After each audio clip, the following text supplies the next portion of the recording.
Hey everybody, welcome to Highly Unlikely with Josh and Jenaye, and we have a different speed of episode today. We're going to break it up a little fun, I think. Yes. And so many of you know that every week we do, or every other week during the podcast, we do questions from the bowl or questions from the dish. I don't know. We need to write on it. I think the bowl. Questions from the bowl. We've always started off the podcast that way, asking a question, a little icebreaker, conversation starter, and one of our team, we were just like kind of brainstorming ideas, and they're like, what if you guys just did an episode of like questions from the bowl? And we're like, all right, let's do it. Because going back to the origination of this podcast was not to like make this big podcast or spread it everywhere or anything like that. It was just so that there was an option for people from the church who would love to sit down and get to know us more, that hopefully when they listen to this, they are given that, and we are just being ourselves, which we always are, just ourselves. But fun fact about this. Yes. Were you going to say it? Yeah, go ahead. Well, this is almost every date night with Josh and I do. If we delve into talking about work, we get the drive into town. The drive into town, it's allotted to cover anything to like debrief from the day. Like about usually 12 minutes. Yeah, Josh to debrief from work, get anything off his chest to like enter into date night and be present. But then it's like we're not supposed to talk about work, our kids, finances. And so we use these conversation starters. We'll pull some from the bowl and we'll use some from the like what we use on our phone on date nights to do conversation starters. Right. And it's been fun for us to do because I've literally learned stories about you that we've been married together at least for 12 years. And I never heard a story. That's crazy. I didn't even think about that. Isn't that bananas? That is bananas. Yeah. All right. So here we go. This is what we would do. I want to see if it pulls up the same questions from my phone to your phone. And there's many different conversation starters out there. Somebody was just talking about John Deloney has a pack called what's it called? Getting to Know Humans or something like that. Yeah. And then there's like even different games have like relational packs of questions. So there's so many different types. If you look for conversation starters, you want to look for a clean version, obviously, but there's a lot of different. True. Isn't that sad? That's what you have to do I know, nowadays. but you do. But even with some of these questions, if it's like, oh, that's a good question from a person who's not a natural question asker, they just don't come to me. When I hear a good question, I'm like, I need to write that down and be intentional to ask them. So I don't know if you get to know people and sometimes you can almost, it's not that you lose interest, but you feel like you just know them and you're not good at continuing to inquire about their life or even like parts of their history that you're not familiar with. And so this is a good tool to do that because I think relationships are built on curiosity about another person, you know, totally. Asking good questions. So, okay, I get to go first. Okay. My first question is, if you could change one thing about yourself, what would it be and why? That's the first thing that popped up in my too, so it must be the same. These are not softball questions. These are like So is the one who asked the question? We didn't figure out the logistics, so just hang with us for a sec. Are you answering this question too? I think we normally both answer when we're on date night. That's what we do on date night. Yeah. Unless you can't think of something. But if you could change one thing about yourself, what would it be and why? Let's say today versus as of today. Yeah. I would, which literally this speaks to it. I would change that sometimes I don't listen and I interrupt. And it bothers me so much. So if that could change overnight, that would make me so happy. Yeah. So. Sometimes I'll say, just listen. Just listen. And I say thank you. Right. Yes. I would change how analytical I can get and like paralyzed in decision making because of how analytical I am. Like I have a friend who's just a very like quick decision maker. A couple of them actually. Maybe I'm drawn to people who are quick decision makers, but I think that's one thing I'd change is be able to make quicker decisions without having to be so precise. I think actually fun fact about you as you say that, as your wife, I would say I do think you make fast decisions, but to like follow through, communicate, and execute it is where you waver. Right. Usually you end up with what was your gut decision, but you're going to take longer and like try poke holes in it because you're like going to second guess. I actually just want to say like, I actually do think you're a very quick decision maker in the actual form of what you would actually decide. Yeah. It's but funny because the layout of the I'm coaching rule. a pastor right now who's a lot like me. Really? And I hear him process decisions and stuff at his church. And I'm like, bro, it's going to be fine. You're a great pastor. You have a great heart. Like, just go for it. It's going to be great. And I can hear myself like, this is how other people feel. Does it work, Josh? Does it I work? know. Should This is we how start other saying people that? Does it feel when they work? talk to me. So Okay. it's challenging. I pulled up a different category. Okay. You go with whatever category you have. But so again, this is the app that we use for date night. So from this category, it says, how can we give our children the best possible education? Ship them away and hope somebody else does it really well. I'm kidding. Okay, disclaimer for those that don't speak sarcasm. Shelled all sarcasm. That was a little bit of maybe something Josh inherited from his family of origin. Family. Called sarcasm. How can we give our kids the best education? Well, what's your perspective on that? Yeah. Well, I'm like education, like in like formal education, I would say this is me being analytical. But if you're talking about formal education, then I think our experience has been to assess where each kid is at and what they need. And then we don't just send our kids somewhere and hope it works out. Like, we are thorough and we sit with the teacher beforehand and we investigate, whether we think it's going to be a successful situation for them, And so I think being involved is a huge way. Not even viewing it as what I joked about. Yeah. Like parents like the first day of school, a lot of parents were like, oh, I can't believe school's starting already, but I'm here for it. Like, get them out of my house, but really just being involved. And that is something that we've heard from schools, is that they've appreciated that we're parents we want to know what's going on, but we're not overbearing and we're involved we just in our care. kids. Yeah. Mm-hmm. And we work with their teachers a lot. Mm-hmm. That was the first answer that came. I'm not just piggybacking. I just would have said be engaged. Like, your kids, in my opinion, our kids, I guess I'm only speaking for our kids, will have the best education possible if I'm an engaged parent and I know what's going on. And then I'm a supportive parent. So, like, I'm going to offer to serve in a room or do this or that or try to be.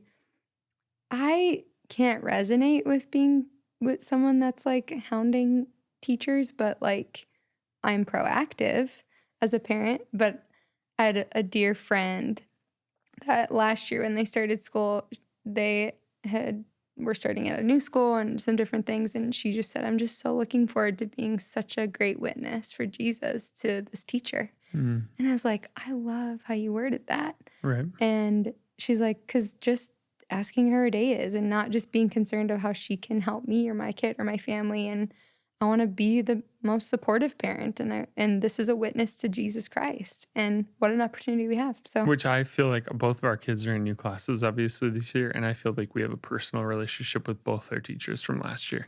Yeah, it was actually really fun to go to school open house. And one of our kids' teachers came over and talked for a long while. And I'd served at the last field trip and got to talk with her for a while at the last field trip about like she was doing schooling this summer. And so I got to say like, hey, how was that schooling? And was this degree right? And just, which I just think the whole premise of this podcast, like highly unlikely is like highly unlikely thing, but it's actually a biblical thing, is like just care about the person in front of you. Right. Get to know them. Yep. Yeah, we've loved that. Okay, what's yours? What is your biggest day-to-day challenge? Oh my. Yeah, why is my first answer, I want to be really joking and sarcastic today. We are in the thick of our busiest season right now. You guys, you might have to listen to this on 1.5 speed because we're talking slow and thoughtful because we're tired. It's like, it's real busy right now. Well, we know it's when real full. Yeah, we know when our busy seasons are. We are adults. We choose what our schedule is. It doesn't happen to us, so we don't say that as a victim. We knew it was coming. We know every coming. fall is extremely busy because we pre-record these a little bit. So my first joke, say your question again. I already forgot it. I'm so sorry. What's your biggest day-to-day challenge? Oh, I was going to say, just not giving up. Just kidding. Just kidding. That's my response today, but it's just very full. So I think it's not being overwhelmed is a part of it, and like getting done what you need to get done every day. Oh, my biggest challenge day to day is know what the priority is for the day and focus on that. So even we have a planning document. We could do a whole episode on how we structure and organize our family because we have a system of like how we stay organized, how we stay on the same page. Is it perfect? No, but it works for us. And there's a document. It's called the Team Shaldal Jenaye has weekly taught document. this. She's taught this at conferences and stuff, like our That's family true. rhythms. Other people in ministry just kind of giving a template saying, hey, if you would want to implement something like this, you could. And it's just what works for us. But like there's categories. It's like the date. What's the specific schedule? Who's doing pickup, drop off? Don't forget column, an activity column, and then one goal is the last column. Yep. Because I found when I'd come home or if I was at home, I'd get so overwhelmed. Like, not so overwhelmed. There's reels about this, that it's like you go to throw something away. You see, oh, the garbage is full. I got to take out the garbage. As you go to take out the garbage, you realize, wow, all these shoes are piled on the landing out in the garage. I probably should organize these shoes. Well, as you're organizing the shoes, you realize one shoe's missing. So you got to go into reorganize the closet inside because that's what it is. Right. And when I see the shoes, I'm walking through the garage and I see the garage is dirty. And then I start cleaning the garage and Jenaye comes out and says, why are you cleaning the garage? Don't you know that the house needs? Yes.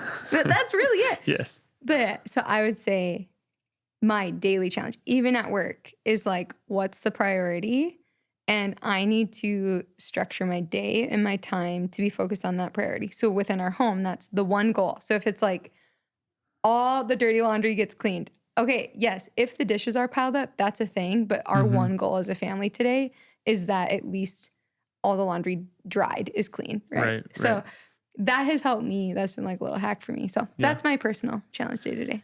For me, it is to slow down enough to like see and value the people around me, because I told my assistant yesterday, our assistant, I just said, hey, this season is really full. And like when you come in for our one-on-one meetings, like I am going to jump right to what do we got to get done? What answers do you need? I said, I care about your family. I care about like where you're at in life, anything that's going on. So you're going to have to help me, if I'm just going right into those conversations. And just on Sunday, she'd come in the green room before I preached and, shared something going like, I think it was like a good thing happening with your family, and I was like, I was so glad you just jumped in and were able to just bring it up, because I don't want to miss that stuff just because life is full. Yeah, we're get her done people. So we can both, right? You have to and be even very right now, mindful. honestly, in leadership right now, there's a few people on our leadership team that I feel like are carrying, all of our lives are full. And during 21 days of prayer and fasting, I carried a lot of weight that some of the rest of the team didn't have to carry.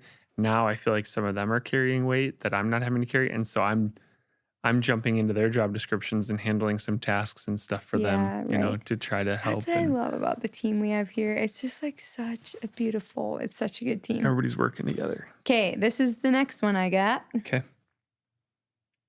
How are we at dividing household responsibilities? Do you feel like we share the burden of raising a family and running a household equally? What a question.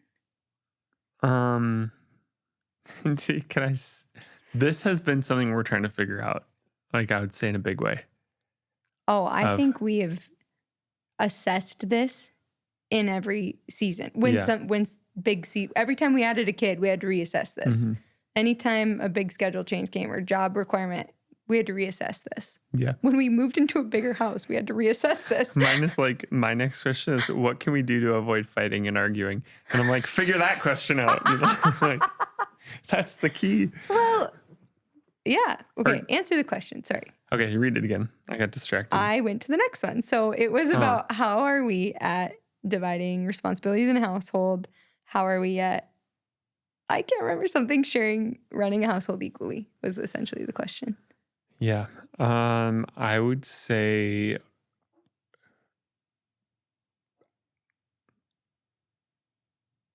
I think overall we're good at it. I think in the last season it's been very challenging.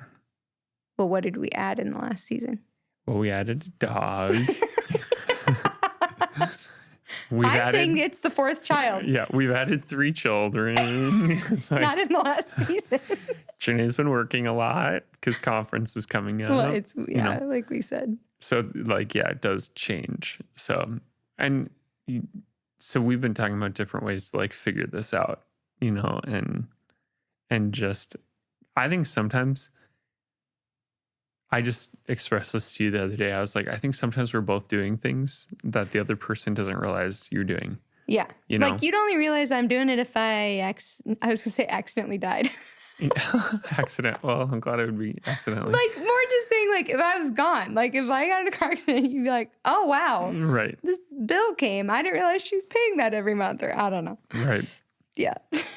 So. No, and I think that's a real thing of like, you're both going hard, you're handling stuff as it comes up, and the other person just doesn't see it. And I totally know that happens with you, where you're carrying stuff with our kids or medical appointments, or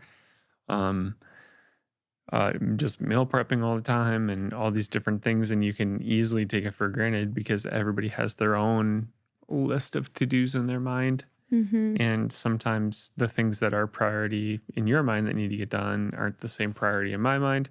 Jenaye is like, no, our kids have to be enrolled for school and have their school supplies. And I'm like, I know, but I have guy friends coming over and I have weeds in my rocks and I have to get rid of, I mean, when you see that there's things on like reels on social media made to make fun at the exact same scenario that happens in like your marriage, you're like, oh, we're so not alone. Yeah. Like, this is and I think a lot of it's like you're prepping to host, like a party or something at your house and you're like wiping the counters and stuff. It's like your husband, and it cuts to like a man, like, what is it? Like, yeah, weed whacking or like leaf blowing the driveway. Oh my gosh. Okay. So there was a couple weeks ago where we had something big coming up.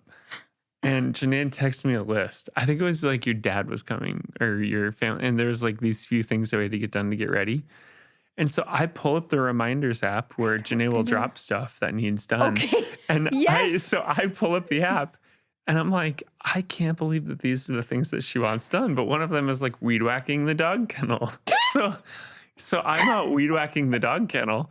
And Jenaye gets home and comes around the corner and she's like, okay, what are you doing? Like, didn't you hear me yelling for you? I didn't know where you were. But this had happened. No, it was because we did have family coming to visit. And then you had end up running to the clinic with a kid. Yeah, a kid had ripped open their chin and I had to run them and I could not find Josh anywhere. Like, and I was like, what are you doing? I'm doing the list. And you're like, what list? And then we pulled up the reminders thing and it had not like updated.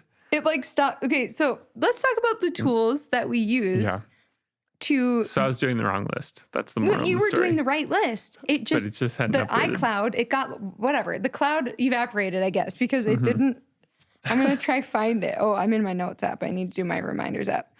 But ways that we actually, to answer the question, I would agree with you, is like it's been, for us personally, unclear in who's handling some things in regards to running a household equally. Is it running? 1,000%. Like, but some things in other seasons, we've been way more clear. Mm-hmm. Like, because we just operate best where it's like, okay, oil changes.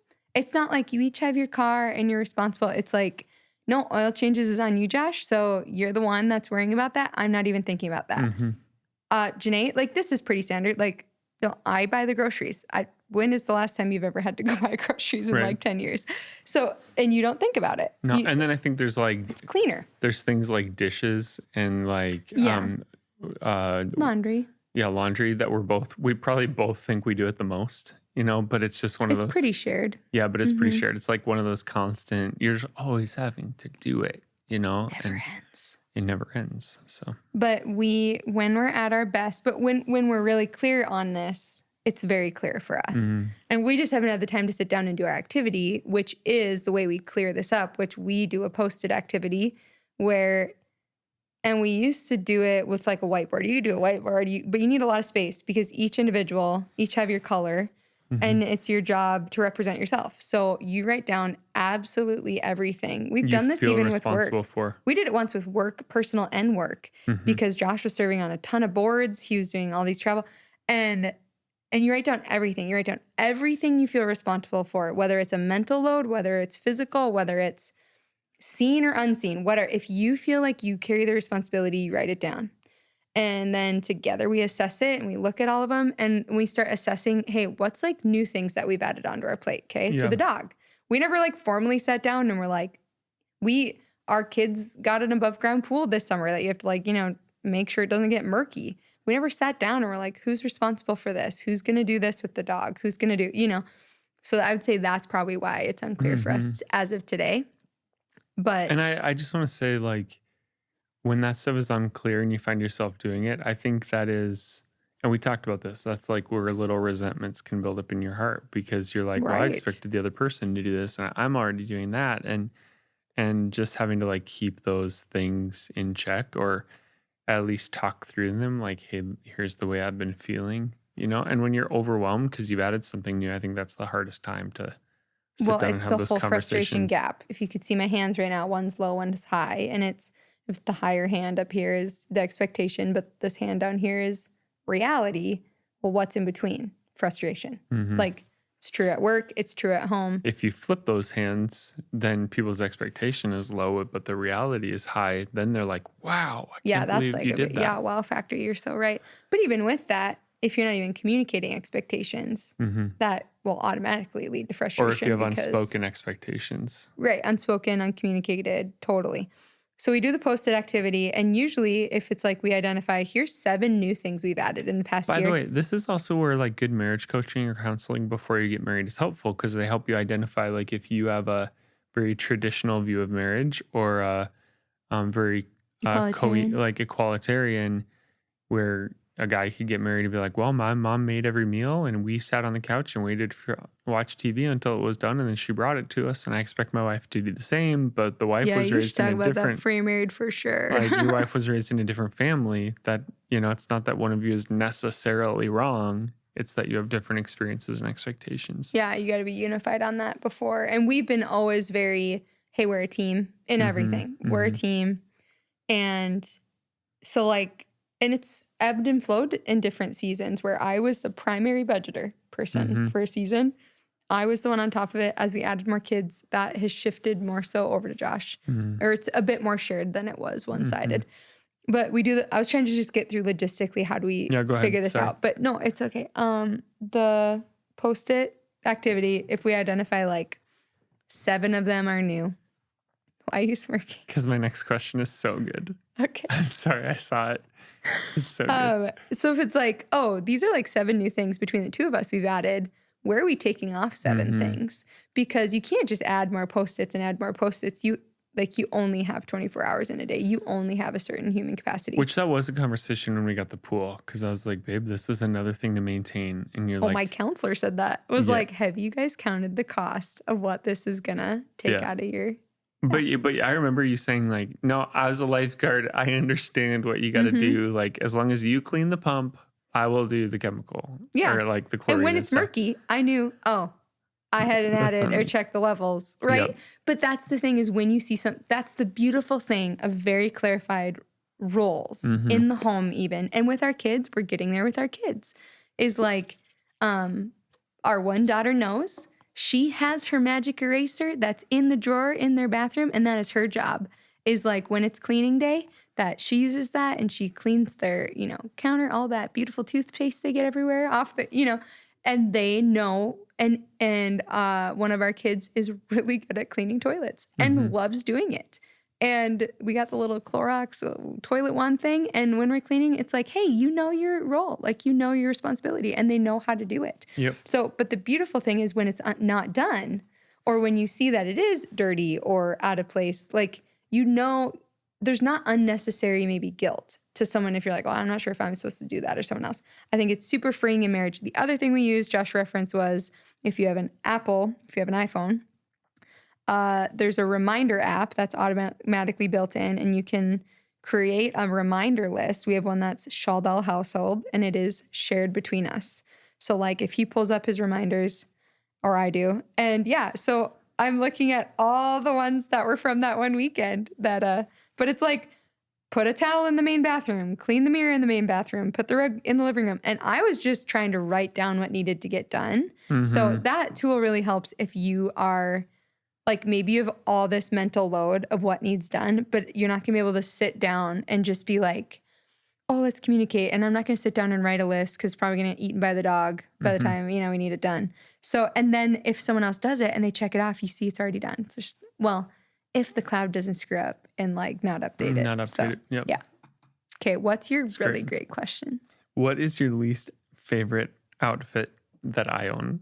Oh gosh, I know. You I do? know. Oh, Yeah. Well, it's not that big of a deal. I really love your style. do I wear it on Sundays? No, it's more like a home thing. Mm-hmm. But you love a certain type of sweatpants. You know what I'm talking about. Yes. Like it's a brand that you love. Yep. But you have a color of those pants. And I've told you like, why do you wear these? Uh-huh. And you love them. And I love that you love them. Is it the red pants? Yes. Yeah. I think it reminds me of when we were dating. Colored pants were super in. Oh yeah. Like even for girls, for like trendy guys, I'd say. Yes. I don't know if any country boys were wearing colored pants, but Josh had red pants. Maybe was red the only like color you had? a red rose red, like a or Like darker a like red. a They burgundy were red. great for Christmas. They did. Yep. But the red I'm talking about is like Christmas red Adidas pants that Josh has. And okay, in the light of bad fashion choices, that's not that bad. Mm-hmm. Like they literally look like a soccer player would wear them. But I don't know why. They're just the one that I'm like, I don't know why I don't like that color. You all know they're going in the bin tonight. It's over. But that was something when we talk about where like our marriage shifted was, well, both of us had to learn, but I had to learn that in any good marriage, a handful of things go unsaid every day. Yeah. And commenting on what I think my spouse should be wearing, unless it's like, I don't know, inappropriate, is like, let it go. Like, who cares? Yeah. You know? So don't get rid of your red pants. If it brings you joy, as Marie That's Kondo really would say, funny. don't get rid of it. Yeah. I did have during that same season of colored pantsness, I had colored pants too. I had a pair of white pants. And I realized that it was no longer that season of style when one day I walked in the office and Annika Halfip goes, white pants, white pants. I was like, oh, I guess the style changed and I'm hanging on. One of my favorite stories is I've never white pants. like she's shielding her eyes. Yeah. That was pretty funny. If you know Annika, I'm sorry, guys. This is like she's a dear just the friend. best. Yeah. Okay, keep going on. My other favorite, this is not related, but one of my other favorite stories is that I went to Nashville with a friend and we went into a Levi's store to buy these jeans. Really? And he goes up to the girl and he says, hey, we're a couple guys in our 30s who are who are realizing the skinny jeans era is over and needing something that's not too loose, but a little more baggy. Can you help us? And she's like, yep, I know exactly what you're talking about. Are you serious? I really do like those jeans. I order the same pair of black jeans every time. He does. If Josh finds something style-wise that he likes, I'm the same too, but you'll Same get it black in like t-shirt, every... same black jeans. Yep. Okay, what? It's like a restaurant. Why would I try something new when I know what I like? And those are the people that we are. Uh-huh. We will try things new every once in a while. Style-wise, not too much. Yeah, sit down at Charo's. What should we have? Should we try Is something this even new? a discussion? Yeah, No. no, we know what we're both getting. Okay, what outfit do I have that you really don't like?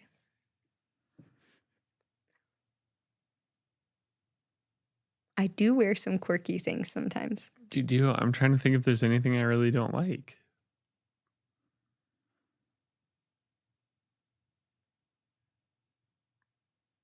Wow. There's literally crickets. There is literal crickets down here. Yeah. Now I feel bad that I knew right away, but that's okay. it's more about the color than like the that. item. You're way more observant than I am. Like, I don't. Yeah, Josh is very like, you don't comment on like, you only if you comment on my outfits. It's like, that's so cute, babe. Or Yeah. one time only, Josh said, which it was a compliment, where I had lost some weight and I had this like leggings and an I did think oversized of this, sweatshirt yeah. is like my jam, man. It is. And I put on this normal outfit that I normally would wear. And he said, hey, babe, like, I think you're to the point where you're wearing items that actually make you look bigger than you are. And I was just like, I literally was just like, oh, thanks for telling me. Mhm. Like, that's very kind of you. Right. I don't think I changed. I was like, I'm so She's comfortable. like, I'm comfy. I don't care. Yeah. The only other one is I can't remember if it was like for a key weekend or unique or something, but there was an outfit you bought that was a bright color. And it's I not. just donated it this I'm past like, week. okay. And I don't think it was that I didn't like it. It was just that I was like, I wear black, blue, gray, like I rarely get out of the box. And I was like, wow. I actually set out the clothes we were donating and sent to staff. I was like, hey, these are like nice clothes. Some still have tags on them. Like we just did a huge purge weekend last weekend. Yeah. And most of them are gone. Almost all of them are gone. Yeah. But the pants of that it was like a blazer pantsuit. Like, I wouldn't say hot pink, but it was like a bright salmon. A very bright salmon. Yeah. And I'm tempted to run in the other room and grab the pants because I think the pants are still there. It's kind of Barbie. It was very Barbie. Yeah. And they still have the tags on them. Yeah, that's just not your style, typically. It's not now. It was. Like in high school, I like did the bold thing. And I like wore the kind of out there jacket or like I just loved like fun stuff. And I more so now I'm like, let's get some good staples. Yeah. And what? I feel like all the things came later for me in life than you because I went through that stage like in college and right after college. I remember walking into this church as a young adult pastor wearing a certain outfit. And somebody who's on staff now looked at me and I watched them look me up and look me down and go, you're too much right now. But that was where you were really trying tone on tone stuff, right? Yes. It was like plaid pants with plaid toms. Or like, and a plaid shirt. Like, I mean, go that far. Yeah. I think style trends are so weird. Yeah. Like, the things now, like. Oh, it's just gone full circle. If I wear what's cool for high schoolers nowadays, like, I'm like, I would have been made fun of for being grungy in high school. Like. Oh, the other day we were walking through a store and it was like low-rise jeans are back in and both of us are like, no. I think I went over and touched it and I was like, no. Who would do this to us? Don't let it be true. Well, I think we were trying to keep this episode a little shorter. Right. So do you want to wrap this one up and just say, hey, great conversation starters. Maybe we'll do a part 2. Yeah, maybe we'll do it again. Yeah, or just like, we'll see. Well, I hope you got something out of this. We had fun, but also there's some gold nuggets in there. I think take those same questions too, especially if you're married, and ask your spouse. Yeah, have fun. That's the biggest takeaway is, I mean, our conversation just flew by for us. And just because of having a little bit of help. And this is literally what happens on date night. You just start talking, and then like that story about Annika, and then you're laughing. It's like, I've never heard that. What? Yes. Yeah. Yeah, it's really fun. Cool. Thanks for joining us. This is Highly Unlikely with Josh and Jenaye. Feel free to subscribe and share. Otherwise, we'll see you next time.